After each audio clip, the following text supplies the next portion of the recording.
Hey guys, slightly different episode this time. What I'm going to do is I'm going to actually just run you through some problems that I'm having on my car.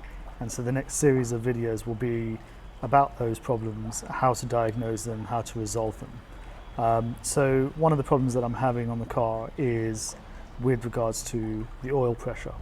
Um, it's not a constant problem, but what happens is as I'm driving along and I get stuck in traffic, and basically as the revs come down and they're sitting at sort of idle, then the oil pressure light comes on. And it doesn't happen every single time, but it happens often enough for me to start looking into it and try and resolve it. So there's a few things that you need to do in order to resolve this one. And I'm going to run through, there's about 8 different things that you can check to make sure, to try and diagnose it and try and fix it. So first off is the obvious one, and that is to actually check the oil level itself. Make sure your oil level itself is correct. And every car will have a different procedure to check the oil level. Some of them you'll need to be up to, I think most cars you have to be up to operating temperature, then switch it off, and then you can check the oil level itself. Some cars have an automated oil level check. So whatever your method is, check your owner's manual. In the Bentley Arnage, which is what I'm trying to diagnose, I believe it's you've got to get it up to operating temperature, switch it off, and then you check it straight away. Now on my car, the oil level itself was fine, so it doesn't appear to be a problem there. But it's worth starting off with that just simply because it's the most obvious one, and a lot of people do actually forget to check that. If your oil level is low, then it could well mean that you have an oil leak somewhere, and a lot of cars do. So the second one is to check for oil leaks. Put it up on a ramp, have a look underneath the car, see where you normally park the car in your driveway or on the street or whatever. And if there's oil marks on the floor, then your car is losing oil. And you need to work out where it's losing oil from. The only way you're going to be able to do that is actually to get it up on a ramp and actually have a look at it. So you need to check for the oil leaks, and you need to actually fix those oil leaks. Otherwise, you could end up in a situation where you're just topping up oil and your car's seeping it out at a pretty fast rate, which could cause a lot of damage to the engine itself. So definitely get that one checked. The third thing is, maybe it's a clogged oil filter. Now, if you haven't changed your oil filter in a while, you should be changing it usually on an annual basis. But if you haven't done, then start there. Change your oil filter. That's something that you would need to do anyway if you haven't done it in a while, and that might actually be your problem. So have a look at that, see if that is the cause of your problems. If, again, you haven't changed your oil in a while, you may well have clogged oil passages. So again, it's something that your car will need to do. It'll need to have an oil service done anyway. So get the oil service done, change the filter, change the oils, and at least then you know that that's all done. Another problem might be is just that because of a lack of regular oil changes, it's causing this problem. So even if you change your oil, you might still have some sludge in there and whatnot. And it's basically there because your oil has not been changed that regularly. So have a look at that. I mean, there's the only thing you can do there is maybe have another another oil change after a few months of driving the car. But make sure when you drain the oil, you get it up to operating temperature and you drain it. That's or at least slightly warm, not from cold. It will hopefully bring out more of the sludge if there is any. So that might help.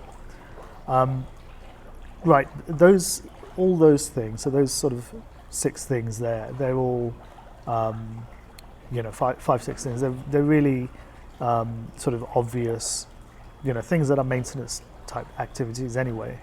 But these are the things that you need to do before you start throwing money at the car. They're relatively cheap.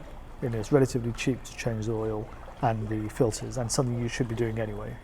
But what if that doesn't actually fix it? So The next obvious thing is the pressure sensor, the oil pressure sensor, and there's a sensor which is attached to the engine itself that can go faulty. So it could well be giving the wrong readings. So the pressure and everything, if everything looks, if your oil levels are all fine and everything like that, there's no obvious signs of low pressure or low oil level in the car, then it could well be something around the sensor itself. So there is ways to check the sensors, but an easier thing might be to just replace it. In most cars, they're inexpensive. On the Bentley Arnage, it is quite expensive and also difficult to get hold of. They're currently out of stock. So that's depending on your car, there might not actually be a sensor that's readily available. So so that's another thing to look at. Final thing really to look at in terms of replacing parts is really around the oil pump itself. Now, a lot of people think that the oil pump will increase the pressure, and it won't. What the oil pump does is it actually just pushes the oil around the engine itself. It doesn't actually, changing the oil pump won't give you more pressure, but it's possible that maybe your oil pump itself has a fault and it's not as effective, and helping that will make it run better anyway. But the thing that actually creates the pressure is actually after the oil pump. There's smaller hoses, almost like smaller hoses. I mean, think of it this way, that if you think of a hose pipe that you would run water through, now the hose pipe itself, I mean, you could let the water run and there wouldn't be any pressure, in the water itself. It would just sort of dribble out. But if you were to squeeze the pipe, then you would see that the water is pressured.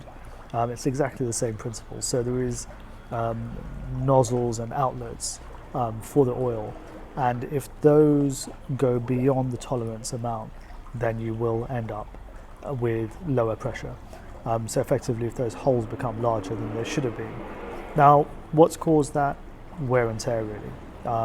And that kind of leads us into the final point, that a lot of these, if you've gone through that list that I've just mentioned and it doesn't resolve the issue, it basically comes down to the fact that your engine has excessive wear, and unless you do a sort of a tear down or something like that, you're not really going to be able to fix the problem.